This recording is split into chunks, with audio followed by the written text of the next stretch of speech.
নমস্কার বন্ধুরা, আমরা আজকে একটা খুব ইম্পর্টেন্ট টপিক কনফরমেশন আইসোমার নিয়ে এসেছি।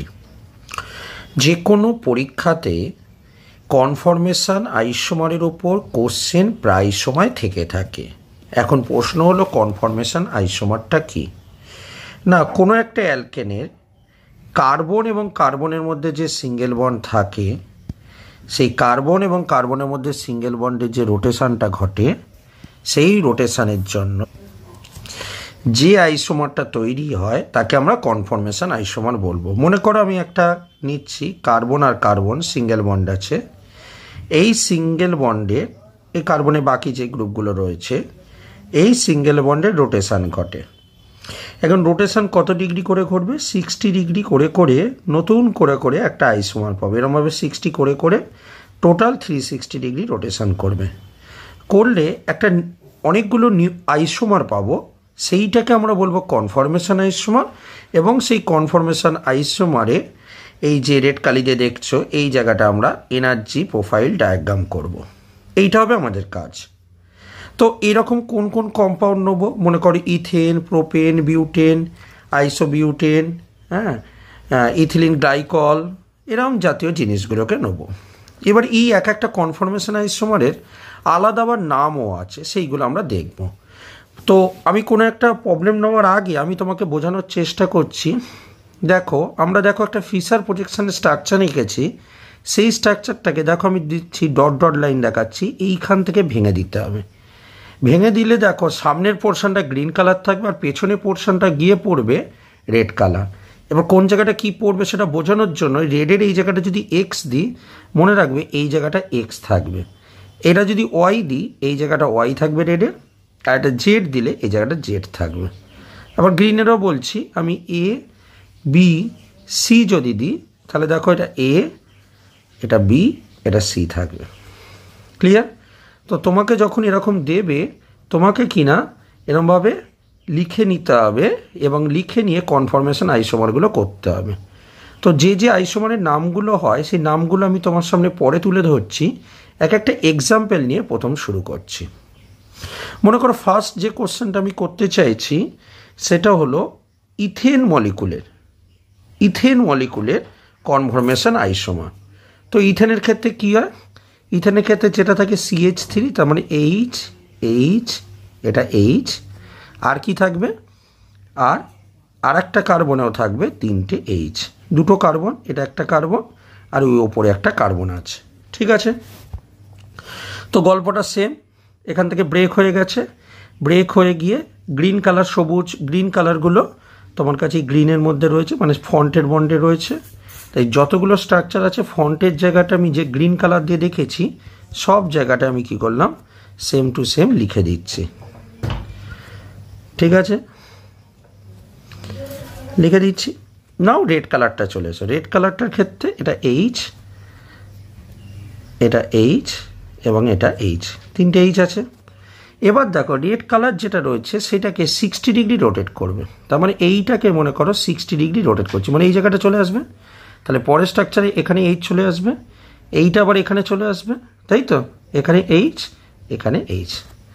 এটাকেও আবার 60 ডিগ্রি রোটেট করো, এটা এখানে আসবে, এটা এখানে আসবে এবং এটা এখানে আসবে। সামনেরটাকে ফিক্সড রাখছো, বুঝতে পারছো? তাহলে এটা তখন কি আসবে? এখানে এখানে এইচ, এখানে এইচ আসবে। ঠিক আবার 60 ডিগ্রি রোটেট করো, আবার 60 ডিগ্রি রোটেট করো, লাইকওয়াইজ আবার 60 ডিগ্রি রোটেট করো, আবার 60 ডিগ্রি রোটেট করলে। ঠিক? তাহলে এতগুলো তোমার কাছে কি হচ্ছে? তোমার কাছে আইসোমার তুমি পেলে। বুঝতে পেরেছি? এখন এই যে আইসোমারগুলো পেলে, এই আইসোমারগুলোর একটা স্পেসিফিক নাম আছে। মনে রাখবে, দুটো হাইড্রোজেন যখন খুব ক্লোজ থাকে, যেমন মনে করো এই স্ট্রাকচারটা নিচ্ছি, দুটো হাইড্রোজেন খুব ক্লোজ রয়েছে, মনে রাখবে এই স্ট্রাকচারটাকে বলা হয় ইক্লিপ্স স্ট্রাকচার। ঠিক আছে? আবার দেখো, দুটো হাইড্রোজেন যখন অ্যাপার্ট ডিস্টেন্সে রয়েছে, একটু দূরে রয়েছে দুটো হাইড্রোজেন, তখন সেটাকে বলা হয় স্ট্যাগার স্ট্রাকচার। এবার বুঝতেই পারছো, ইক্লিপ্স স্ট্রাকচারের ক্ষেত্রে দুটো হাইড্রোজেন খুব ক্লোজ রয়েছে, তাহলে দুটো হাইড্রোজেন যদি খুব ক্লোজ থাকে তাদের মধ্যে একটা রিপালশন হবে, সেই রিপালশনটাকে আমরা স্টেরিক এফেক্ট বলে থাকি, স্টেরিক এফেক্ট বলে থাকি। এখন স্টেরিক এফেক্ট হলে কি হবে, তার এনার্জি লেভেলটা কি হবে, বেড়ে যাবে।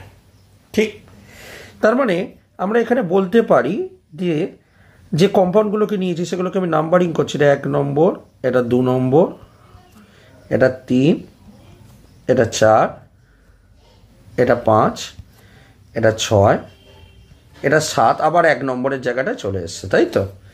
তাহলে দেখো আমি যদি বলি 1 এবং 2 এর মধ্যে কার এনার্জি বেশি হবে, দেখো 1 এর ক্ষেত্রে কি হচ্ছে বলো, এটা ইক্লিপস ফর্মে রয়েছে, তাহলে ইক্লিপস ফর্মের মধ্যে স্টেরিক এফেক্ট বেশি থাকবে, এনার্জি বেশি থাকবে।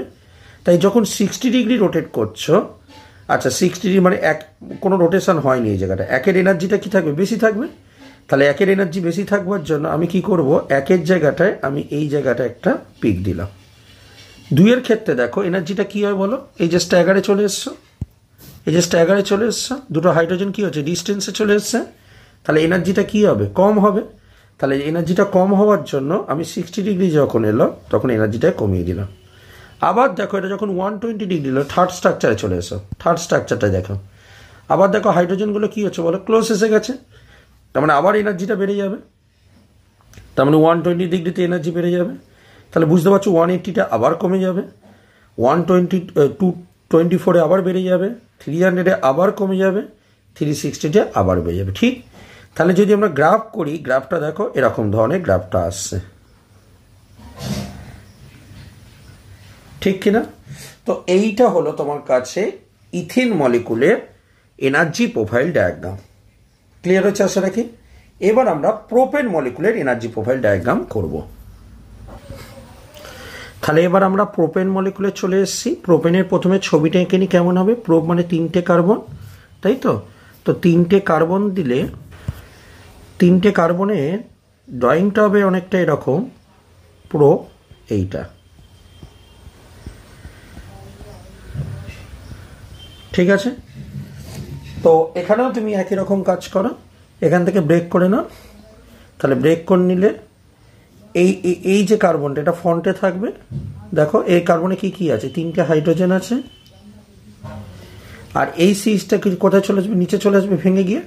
তাহলে CH3টা মনে করো ঝড়ে গাছ ভেঙে গেছে, এরম ভেবে নাও, এরম ডালটা ভেঙে গেছে, তাহলে কি হবে, এই CH3টা এই এইচ এর কাছে চলে আসবে, আর এই এইচটা এই এইচ এর কাছে চলে আসবে, আর এই এইচটা এই এইচ এর কাছে চলে আসবে। ঠিক, এই স্ট্রাকচারটা পাবে। আমি এই স্ট্রাকচারটাকেই আমি ওপরে করে নিচ্ছি। তাহলে ওপরে আমার কাছে সামনেরটাকে গ্রিন কালি দিয়ে দেখিয়েছি, সেই গ্রিন কালিতে কি কি থাকছে, 3টে এইচ থাকছে। সবগুলো স্ট্রাকচারে তাই করে নিই। দেখো সবগুলো স্ট্রাকচারে আমরা গ্রিন কালি দিয়ে সামনেরগুলো সব এইচ করে দিয়েছি, ঠিক আছে? এবার ব্যাক সাইডে কি কি ছিল দেখে নাও। নিচের স্ট্রাকচারটা চলে এসে ব্যাক সাইডে ছিল তোমার কাছে একটা CH3 ছিল, একটা এইচ ছিল, একটা এইচ ছিল, তাই তো? তাহলে এইচ এইচ নিচে CH3। এবার রোটেট করো, CH3টাকে এই দিকটা রোটেট করবো, তাই তো? 60 ডিগ্রি ক্লকওয়াইজ রোটেট করে, এটা CH3 চলে আসবে, এটা এইচ, এটা এইচ। তারপরে স্ট্রাকচারটা কী হবে, 2 থেকে 3, এখানে CH3 চলে আসবে, এখানে এইচ, এখানে এইচ। তারপরে কী হবে, আবার 60 ডিগ্রি CH3 এইচ এইচ, আবার 60 ডিগ্রি CH3 এইচ এইচ। দেখো CH3টা 60 করে রোটেট হচ্ছে, হাইড্রোজেনটাও হচ্ছে, কিন্তু হাইড্রোজেনটা তো বুঝতে পারছো না। তারপর এখান থেকে 6 স্ট্রাকচারে চলে এসো, এখানে CH3 এইচ এইচ। তারপর দেখো 7 স্ট্রাকচারে দেখো, দেখো ফার্স্ট স্ট্রাকচারটা আবার রিটার্ন পেয়ে গেছো, ঠিক আছে? তো এই হলো তোমার কাছে রোটেশন। এখন প্রশ্নটা হলো, এই যে তুমি রোটেশনটা করলে, এই রোটেশনের এনার্জিটা কী হবে, ঠিক আছে? দেখো এখানেও দেখো ঠিক যেমন ইথেনের ক্ষেত্রে করেছিলাম, একটা ইক্লিপস এবং স্ট্যাগার পেয়েছিলাম, এখানেও দেখো আমরা ইক্লিপস এবং স্ট্যাগারটা পেয়েছি। তো ইক্লিপস কোনটা, ইক্লিপস কি বলেছিলাম, দুটো কাছাকাছি থাকবে, তার মানে এগুলো হলো ইক্লিপস। তাহলে বুঝতে পারছি ইক্লিপস ফর্মে তার স্টেরিক এফেক্ট কাজ করবে এবং স্টেরিক এফেক্টের জন্য এনার্জিটা বেশি থাকবে, ঠিক আছে? আর স্ট্যাগার কোনটা, স্ট্যাগারগুলো একটু দূরে রয়েছে, দূরে থাকলে কি হবে, স্ট্যাগার থাকবে, ঠিক? তার মানে কোনটার এনার্জি বেশি, ইক্লিপসের মধ্যে স্টেরিক এফেক্ট কাজ করছে তাই এনার্জি বেশি। তাহলে যদি জিজ্ঞেস করি 1 নম্বর যে স্ট্রাকচারটা পেয়েছিলাম সেটা কি ইক্লিপস না স্ট্যাগার, দেখো দুটো কাছাকাছি রয়েছে, তার মানে এটা ইক্লিপস।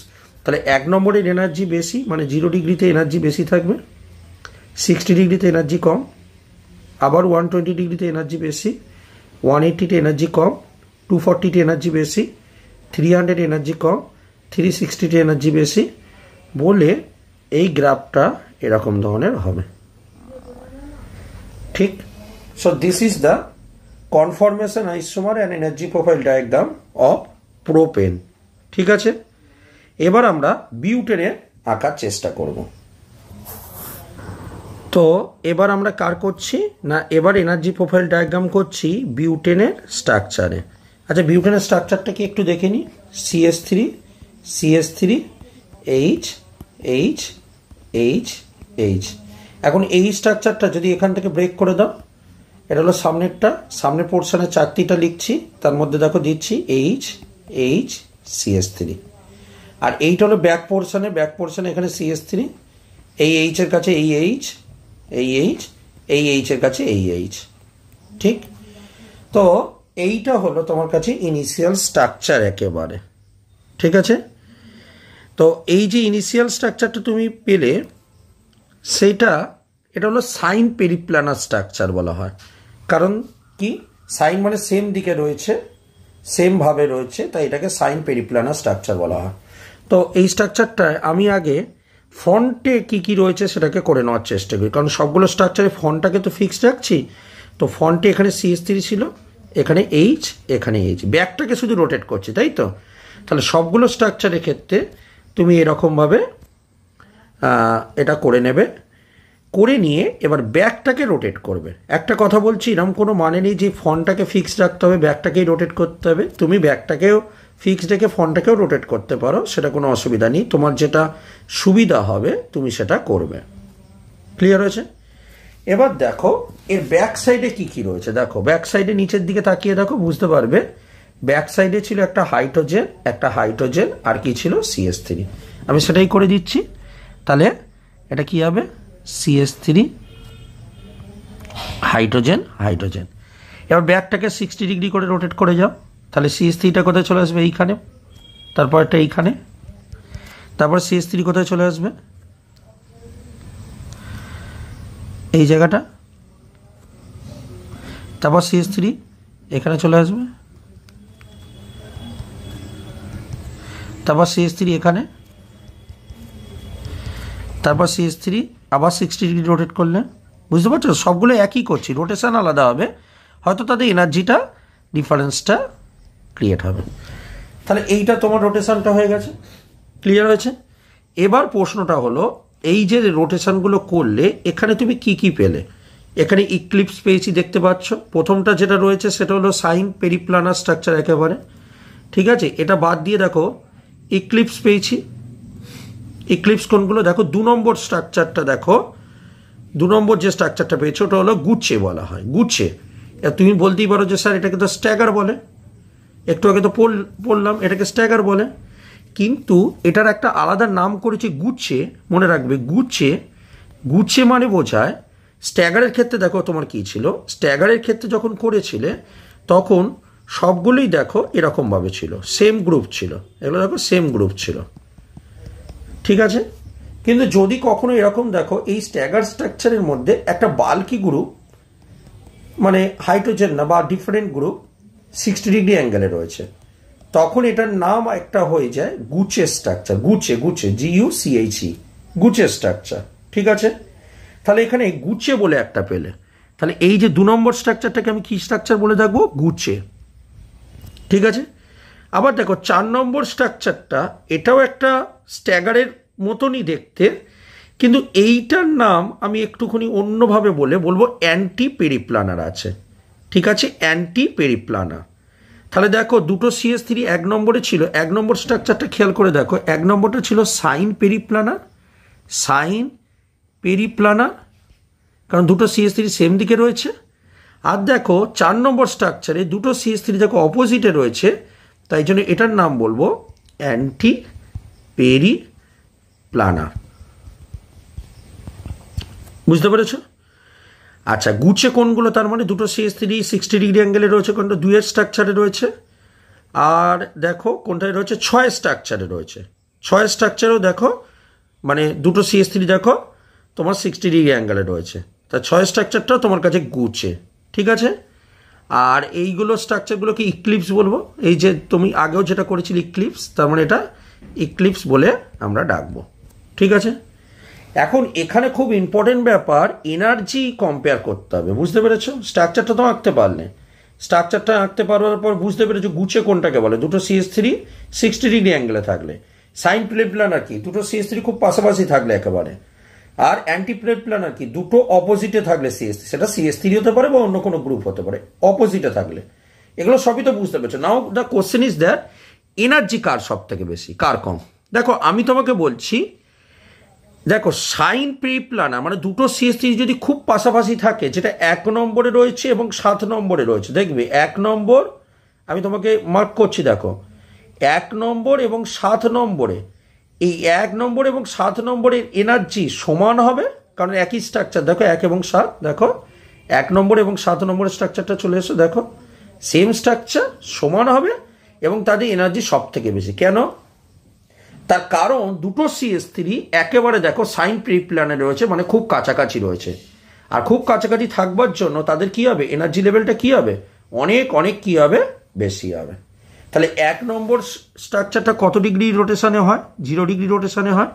আর 7 নম্বর স্ট্রাকচারটা কত ডিগ্রি রোটেশনে হচ্ছে, একেবারে 360 ডিগ্রি রোটেশনে আছে। তাদের ক্ষেত্রে এনার্জি সব থেকে বেশি আমি দিয়ে দিলাম, সবচেয়ে বেশি এনার্জি। এখন হলো সবচেয়ে কম এনার্জি কোনটা। সব থেকে কম এনার্জি তুমি একটু যদি খেয়াল করে দেখো, দেখবে তোমার কাছে অ্যান্টি পেরিপ্লানার যেটা হচ্ছে, অ্যান্টি পেরিপ্লানার। দেখো অ্যান্টি পেরিপ্লানার, কারণ কি দুটো CS3 অপোজিটে রয়েছে। এখন অপোজিটে থাকলে দুটো CS3 মধ্যে কোনো স্টেরিক এফেক্টই কাজ করবে না। আর কোনো স্টেরিক এফেক্টে কাজ না করলে তোমার কাছে কি হবে, সব থেকে এনার্জি কি হবে, কম হবে। তাহলে একবার নিচের ডায়াগ্রামটা কোনটা কত নম্বর স্ট্রাকচার করিনি, এটা 1 নম্বর স্ট্রাকচার হবে, এটা 2 নম্বর, এটা 3, এটা 4, এটা 5, এটা 6 এবং এটা 7 নম্বর স্ট্রাকচার হবে, ঠিক কিনা। তাহলে সব থেকে এনার্জি কম কোন স্ট্রাকচারটা পেয়েছো, 4 নম্বর স্ট্রাকচার।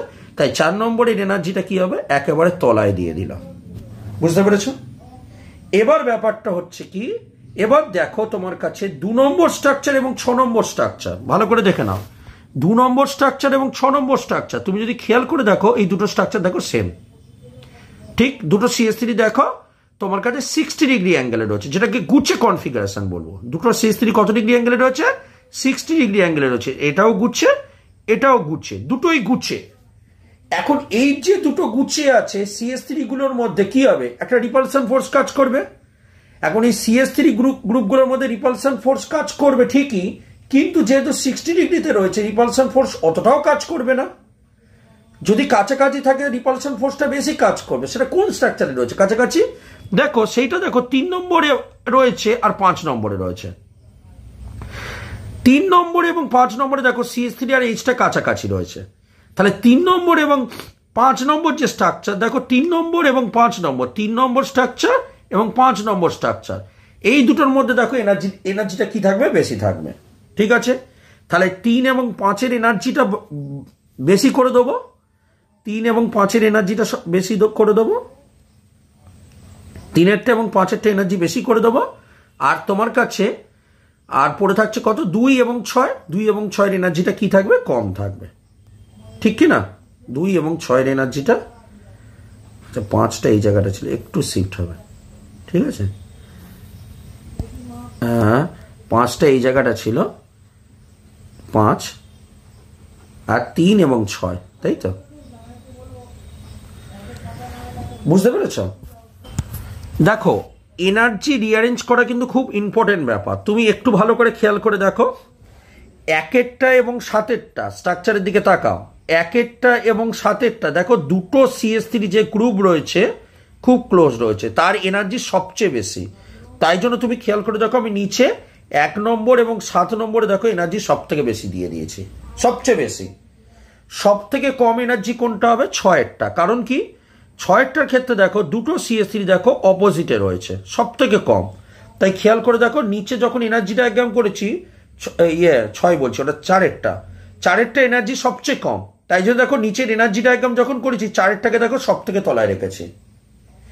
এখন প্রশ্ন হলো যে তুমি যদি খেয়াল করে দেখো যে 2 এর স্ট্রাকচার আর তুমি যদি দেখো দেখতে পাবে 6 এর স্ট্রাকচার কোনটা? এইটা। দুটোই গুছে, দুটো স্ট্রাকচার দেখো সেম, 2 এবং 6 সেম। আর দেখো 3 এবং 5 তুমি যদি একটু খেয়াল করে দেখো 3 এবং 5টা সেম। এটা বুঝতে পেরেছ? এখন প্রশ্ন হলো 2 আর 6 যাদের এনার্জি সেম এবং 3 এবং 5 যাদের এনার্জি সেম, তাদের মধ্যে কার এনার্জি বেশি কার কম, কি করে বুঝবো? না 5এরটা বা 3এরটা যে কোনো একটা নিয়ে দেখাচ্ছি। দেখো CS3 এবং H খুব ক্লোজ রয়েছে, তার মানে স্টেরিক এফেক্ট বেশি থাকবে। ইক্লিপস ফর্মে স্টেরিক এফেক্ট তো বেশি থাকেই, হ্যাঁ? তাই ইক্লিপস ফর্ম থাকবার জন্য তার এনার্জিটা বেশি করবো। তাই 2 এবং 6টাকে দেখো, সরি কত, 3 এবং 5টাকে দেখো, এনার্জিটাকে দেখো আমি বেশি লিখেছি নিচে, দেখো এনার্জিটাকে দেখো বেশি লিখেছি। এবং 2 এবং 6টা দেখো গুচ্ছেতে রয়েছে, বা আমরা যদি আগের যে কনসেপ্টগুলো এটা স্ট্যাগারের মতন দেখতে, সেখানে স্টেরিক এফেক্ট কম হয়, তাই জন্য দেখো এনার্জিটা দেখো একটু কমই লিখেছি। বোঝা গেছে? এবার তুমি কি করলে, এইটাকে তুমি কানেক্ট করে দাও, এটার সঙ্গে এটা কানেক্ট হলো, এটার সঙ্গে এটা কানেক্ট হলো, এটার সঙ্গে এটা কানেক্ট হলো, এটার সঙ্গে এটা কানেক্ট হলো, এটার সঙ্গে এটা কানেক্ট হলো, এই দেখো এই হলো total energy profile diagram of butane. তাহলে সুন্দর করে এই রোটেশনটা দেখাতে হবে এবং এনার্জি প্রোফাইলটা করে দিতে হবে এবং বুঝিয়ে দিতে হবে যে কার এনার্জি বেশি এবং কার এনার্জি কম, তুমি কোন বেসিসের উপর দাঁড়িয়ে বলছো। আশা করবো পারবে করতে। এরপর আমরা এনার্জি ডিফারেন্স করব 2 মিথাইল বিউটেন। ঠিক আছে, স্টেরিক এফেক্টের উপর বেস করে তোমাকে বলতে হবে। তো প্রথমে 2 মিথাইল বিউটেনের ছবিটা আমরা এঁকে নিচ্ছি, নিয়ে আমরা স্টার্ট করছি। ঠিক আছে, 2 মিথাইল, আচ্ছা HCS3, তো 2 মিথাইল, তাই তো 2 নম্বরে একটা মিথাইল গ্রুপ থাকবে।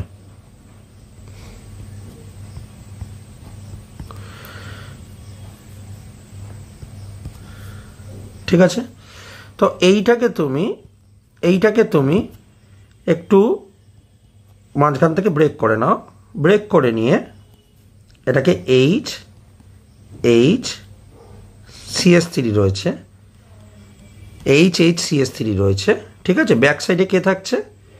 এইদিকে CS3 থাকছে, সরি নিচে পড়ছে, তাই তো নিচে পড়ছে এটা। তার মানে এইখানে থাকছে CS3, এখানে থাকছে তোমার কাছে H, আর এখানে থাকছে তোমার কাছে CS3। ঠিক আছে, তো এইটা তোমার কাছে একবারে স্টার্টিং কম্পাউন্ড। ঠিক আছে, তাহলে ফ্রন্টে যেগুলো থাকছে সেগুলো আমরা গ্রিন কালিতে একটু লিখে নিচ্ছি, HCS3, তাই তো সবগুলো স্ট্রাকচারে তাই করে নেবো, HCS3,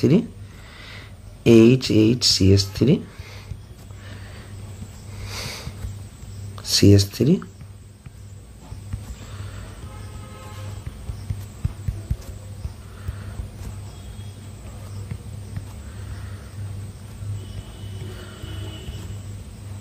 আচ্ছা ব্যাক সাইডে স্টার্টিংয়ে কী ছিল? HCS3, তো ব্যাক সাইডে যেটা ছিল HCS3, যেটা রেড কালিতে দেখাচ্ছে। এবার অ্যাজ ইউজুয়াল এই ব্যাক সাইডটাকে 60 ডিগ্রি রোটেট করছি, তার মানে CS3, H। ঠিক আছে, আবার 60 ডিগ্রি রোটেট করছি, CS3,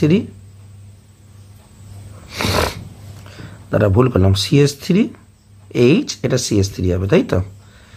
আবার 60 রোটেট করছি, মানে এটা CS3 হবে, Hটা এখানে চলে আসবে, আর এখানটা কি চলে আসবে? CS3 চলে আসবে, তাই তো। আবার 60 রোটেট করছি, এদিকে CS3 চলে আসবে, CS3টা এখানে চলে যাবে, এখানে H। আবার 60 রোটেট করছি, এটা CS3 চলে আসবে, এখানে CS3 চলে আসবে, এটা হলো H। ঠিক আছে, আবার 60 রোটেট করছি, এখানে H, এখানে H চলে আসলো, তাই তো। CS3টা কোথায় চলে গেল? এই জায়গাটা, এটা CS3। আবার 60 রোটেট করছি, এখানে H, এটা হলো CS3, এটা হলো CS3। দেখো স্টার্টিং কম্পাউন্ডটা আবার ফিরে পেয়েছি। এখন খুব ইম্পর্টেন্ট কাজ, বুঝতেই পারছো, এইগুলো যেগুলো রয়েছে এদের এনার্জিগুলো ভাবে কম বেশি আমাকে সাজাতে হবে, কোনটা এনার্জি বেশি কোনটা এনার্জি কম, এই জিনিসটা আমাকে সাজাতে হবে। ঠিক আছে, তাহলে একবার দেখে নেওয়ার চেষ্টা করি কোন কোন স্ট্রাকচারগুলোর এনার্জি সেম। ভালো করে স্ট্রাকচারগুলোর দিকে একটু তাকাও, তাকালে দেখতে পাবে যে 3 এবং 7, 3 এবং 7 এই দুটো যে করেছি এই দুজনের এনার্জি দেখো সেম আছে। 3 এবং 7 এনার্জিটা দেখো সেম আছে, 1 2 3 আর দেখো 7, এই দুজনের এনার্জি দেখো 7 এবং 3 দেখো একই দেখতে, হুবাহু একই দেখতে। দেখো দুটো CH3 পাশাপাশি, এই সমস্ত কন্ডিশন দিয়ে একই দেখতে। আচ্ছা, আর দেখো 4 এবং 6, 4 এবং 6 এদের দেখো একই রকম দেখতে, 4 এবং 6 দেখো একই রকম দেখতে। ঠিক আছে, নেক্সট দেখো 5-এর মতন দেখতে দেখো কাউকে নেই, 5 পুরো আলাদা দেখতে। দেখো 5-এর যে স্ট্রাকচারটা দেখো এরম স্ট্রাকচার দেখো, আর কোনো স্ট্রাকচারই কিন্তু 5-এর মধ্যে নেই। এবার পড়ে থাকছে কি, এবার পড়ে থাকছে তোমার কাছে 1 এবং 7, তাই তো না, 3 এবং 7 হয়ে গেছে। তো নেক্সট পড়ে থাকছে আর তোমার কাছে কি থাকছে না 1 এবং 2, 1 এবং 2 পড়ে থাকছে। এখন তোমাকে বার করতে হবে এদের মধ্যে সব থেকে এনার্জি বেশি কোনটা, সব থেকে এনার্জি বেশি কোনটা। দেখো দেখো 3 এবং 7 যেটা রয়েছে, একবার তুমি এই ডায়াগ্রামের দিকে চলে এসো, দেখতে পাবে 3 এবং 7-এর ক্ষেত্রে দেখো দুটো CH3 পাশাপাশি রয়েছে, আবার একটা CH3H পাশাপাশি রয়েছে। তাহলে সব থেকে স্টেরিক এফেক্ট বেশি হবে তোমার 3 এবং 7-এ। তাই 3-এর স্ট্রাকচার, 3-এর করসপন্ডিং ওপরে, এই যে 3-এর ওপরে নাম্বার চলে যাচ্ছি, ওপরে গিয়ে একটা জায়গায় গিয়ে হাইয়েস্ট এনার্জি দিচ্ছি, এটা হাইয়েস্ট এনার্জি। আর কোথায় দেবো, আর 7-এ দেবো, 7-এ গিয়ে চলে যাচ্ছি, গিয়ে ওপরে একটা জায়গা হাইয়েস্ট এনার্জি দিলাম। তাহলে 3 এবং 7-এর এনার্জি সবচেয়ে বেশি। দুটো সমান হলো না, না দাঁড়াও একটু, এটা আরেকটু ওপর তুলে দিই। 3 এবং 7-এর এনার্জি কী হবে, সবচেয়ে বেশি হবে। ওকে, এবার প্রশ্নটা হলো সব থেকে এনার্জি কম কোথায় হবে, যেখানে স্টেরিক এফেক্ট সব থেকে কম। ঠিক আছে, যেটা সেটা দেখো 4 এবং 6। তুমি দেখো 4 এবং 6-তে দেখো স্টেরিক এফেক্ট সবচেয়ে কম। কেন, 4-এর স্ট্রাকচার চলে এসো, দেখো দুটো CH3 দেখো যথেষ্ট ডিস্টেন্সের মধ্যে রয়েছে, যথেষ্ট ডিস্টেন্সের মধ্যে রয়েছে। তো 4 এবং 6-এর মধ্যে এনার্জি দেখো CH3 আর H, ঠিক আছে, যথেষ্ট ডিস্টেন্সে রয়েছে। তো 4 এবং 6-এর ক্ষেত্রে এনার্জি সবচেয়ে কম আসবে। তাহলে সবচেয়ে কম মানে একেবারে তলায় দিয়ে দিলাম 4 এবং 6-কে।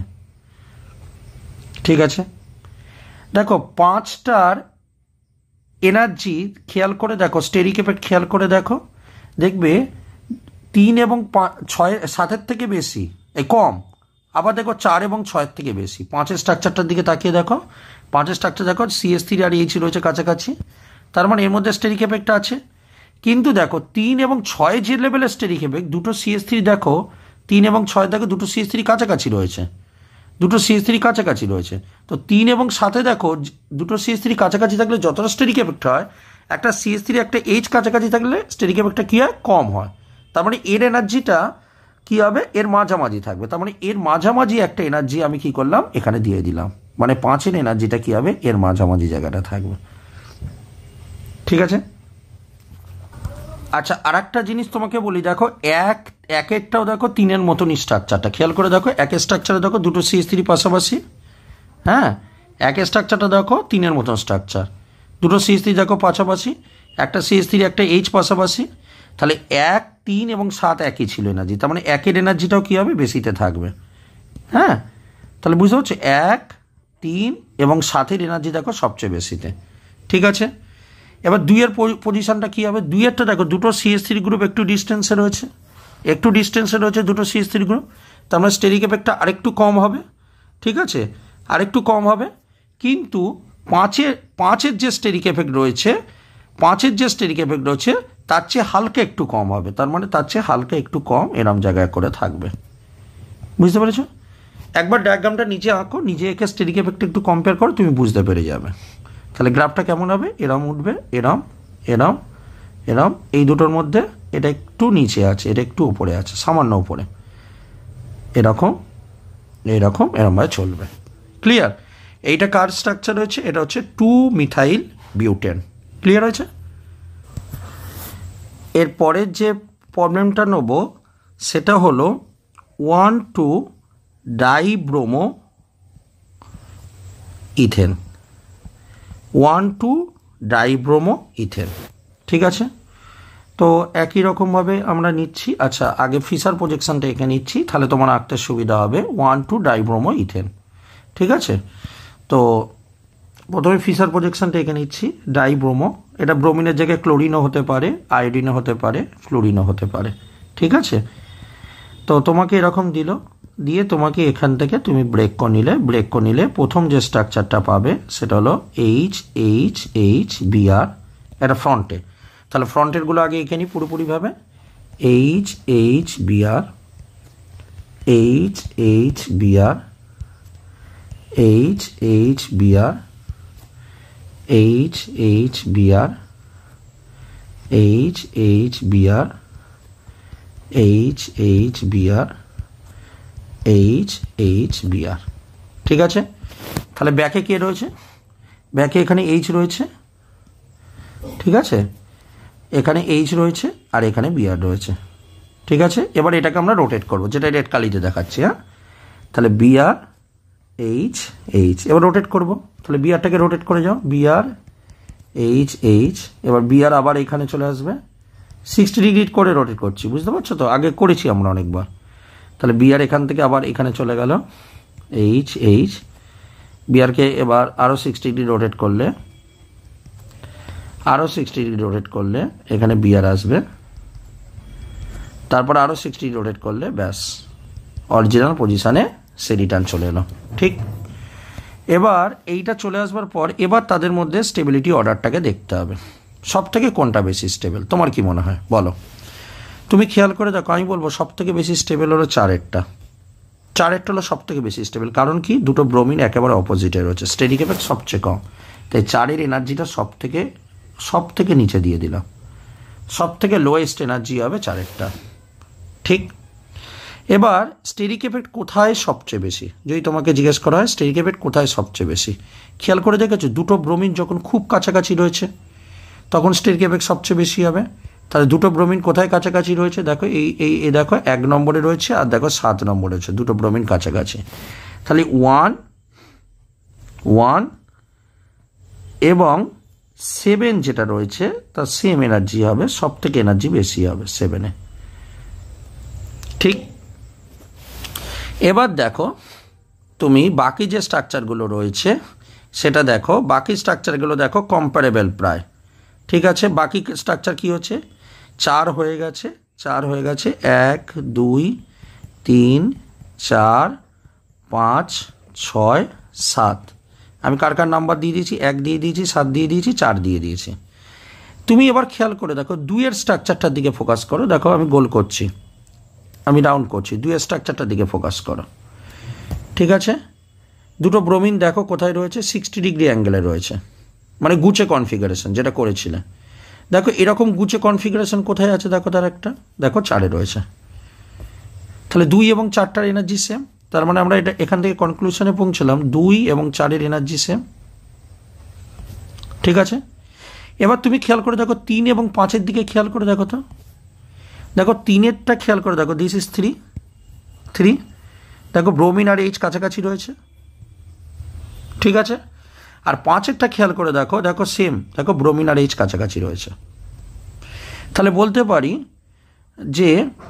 যে 2 আর 3-এর এনার্জি সেম আর 3 এবং 5-এর এনার্জি সেম, এটা বলতে পারি। এখন প্রশ্ন হলো এই দুটোর মধ্যে কার এনার্জি বেশি? 2-এর এনার্জি বেশি না তোমার কাছে 3-এর এনার্জি বেশি? দেখো আমি বলবো 3-এর এনার্জি বেশি। কেন না? ব্রোমিন আর H কাছাকাছি থাকলে তার মধ্যে একটা কী কাজ করবে? স্টেরিক এফেক্ট কাজ করবে, আর স্টেরিক এফেক্ট কাজ করলে অবশ্যই এনার্জি বেশি হয়ে যাবে। তাহলে আমার কাছে কি দাঁড়ালো? সেটা হলো যে 2 এবং 6-এর ক্ষেত্রে এনার্জিটা বেশি হবে, তার মানে 2-এর ক্ষেত্রে এনার্জিটা বেশি হবে আর 6-এর ক্ষেত্রে এনার্জিটা কী হবে? বেশি হবে। আর 3-এর ক্ষেত্রে এনার্জিটা কী হবে? কম হবে। আচ্ছা, 5-এর ক্ষেত্রে এনার্জিটা কী হবে? কম হবে, ঠিক কিনা? না, 2 এবং 6, 2 এবং 6-এর ক্ষেত্রে এনার্জিটা তো কম, সরি ভুল করেছি, 2 এবং 6-এর ক্ষেত্রে এনার্জিটা কম। 2 এবং 6-এর ক্ষেত্রে স্টেরিক এফেক্টটা কম হচ্ছে, তাই তো? 2-এর ক্ষেত্রে দুটো ব্রোমিন ডিস্টেন্সে রয়েছে, স্টেরিক এফেক্টটা কম হচ্ছে, তাহলে 2 এবং 6-এর ক্ষেত্রে এনার্জিটা কম থাকবে, তাই তো? 3-এর ক্ষেত্রে এনার্জিটা বেশি হয়ে যাবে, 4-এর ক্ষেত্রে এনার্জিটা, 5-এর ক্ষেত্রে এনার্জিটা কম থাকবে। 2 এবং 5-এর ক্ষেত্রে ভুল করলাম কি? আচ্ছা একটু দেখে নাও তো, ক্রস চেক করে নাও। 2-এর ক্ষেত্রে দুটো ব্রোমিন পাশাপাশি রয়েছে, 3, 4, 5। 2-এর সঙ্গে কার মিল আছে? 4 তো হয়ে গেছে, রাইট। 2-এর সঙ্গে 6-এর মিল আছে, তাহলে 2 এবং 6-এর ক্ষেত্রে ব্রোমিনগুলো যেহেতু একটু ডিস্টেন্সে রয়েছে তাই জন্য স্টেবল হবে, স্টেবল হলে এনার্জিটা কম হবে, তাহলে 2 এবং 6-এর ক্ষেত্রে এনার্জিটা কম হবে, ঠিক?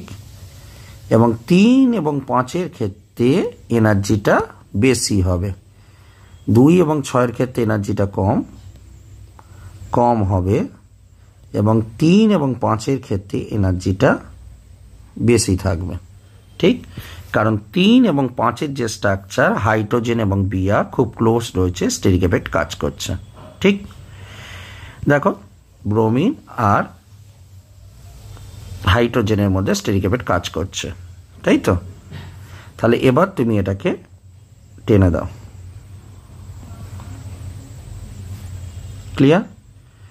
তো এইরকমভাবে আমরা ডাই ব্রোমো মানে ডাই হ্যালো অ্যালকেনের ক্ষেত্রে আমরা এনার্জি প্রোফাইল ডায়াগ্রামটা করে ফেলতে পারি, ঠিক আছে? এরপর আমরা লাস্ট যে টপিকের আমরা এই এনার্জি প্রোফাইল ডায়াগ্রামে আসব সেই টপিকটা হলো 1,2-ডাইহাইড্রক্সি ইথিলিন বা ইথিলিন গ্লাইকল। নামটা কি? Ethylene glycol. ইথিলিন গ্লাইকল কেমন দেখতে হয়? ইথিলিন গ্লাইকল হলো এরম দেখতে, OH। লাইকওয়াইজ এখান থেকে তুমি ব্রেক করে দাও, ব্রেক করে দিলে এইটা হলো নিচে থাকবে, ফ্রন্টে রইল OH। দেখো গ্রিন কালি দিয়ে আগে লিখে দিচ্ছি, OH,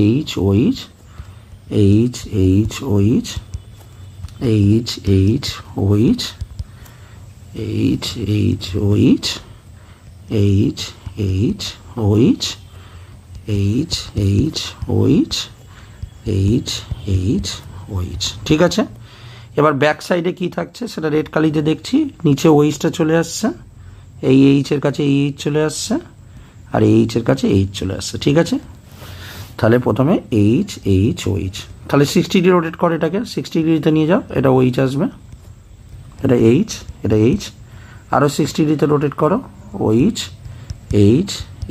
আরও 60 ডিগ্রিতে রোটেট করো, OH, next 60, next 60, next 60। So this is the structure, ঠিক আছে? এখন এই যে স্ট্রাকচারগুলো করলাম, বলতে পারো সব থেকে স্টেবল কে? সব থেকে স্টেবল কোনটা? এটা কি 5-এরটা হবে না হবে না? তুই বলতেই পারো যে স্যার আগের যেটা ক্লোরিন করিয়েছিলাম বা ব্রোমিন করেছি দুটো অপোজিটে থাকলে অ্যান্টাই পজিশান বলে, এই অ্যান্টাই পজিশানে থাকলে সব থেকে বেশি স্টেবল হবে। আমি বলবো অ্যান্টাই পজিশানে অবশ্যই স্টেবল হবে, এ ব্যাপারে কোনো সন্দেহ নেই, কিন্তু আমি বলবো সব থেকে বেশি স্টেবল ফর্ম হলো এই 2 নম্বরেরটা, কারণ OH আর H কাছাকাছি থাকবার জন্য তাই তাদের মধ্যে একটা হাইড্রোজেন বন্ডিং হয়, ঠিক আছে? পরীক্ষায় অনেক সময় কিন্তু এই কোশ্চেনটা দুটো OH না দিয়ে অনেক সময় এরকমও দিয়ে দিতে পারে, তখনও কিন্তু একই কাজ করবে। ইথিলিন গ্লাইকল না দিলে এই জায়গাটা মনে করো কোনো একটা হ্যালোজেন দিয়ে দিল, তাহলে হ্যালোজেন থাকাকালীনও তোমার কাছে এই জায়গাটা কি চলে আসবে? তোমার হ্যালোজেন চলে আসবে। যখন এটাকে 60 ডিগ্রি রোটেট করবে তখন কি হবে? H, এটা Cl, আর দেখো OH-টা সাইডে চলে আসছে, তখনও কিনা হ্যালোজেনের সঙ্গে এই হাইড্রোজেনটা হাইড্রোজেন বন্ডিং করবে, তাহলে এই হাইড্রোজেন বন্ডিং করবার জন্য এই গুচে কনফিগারেশন এই স্ট্রাকচারের ক্ষেত্রে সব থেকে বেশি স্টেবল, যেটা দিয়ে পরীক্ষায় কিনা কোশ্চেন দিয়ে থাকে।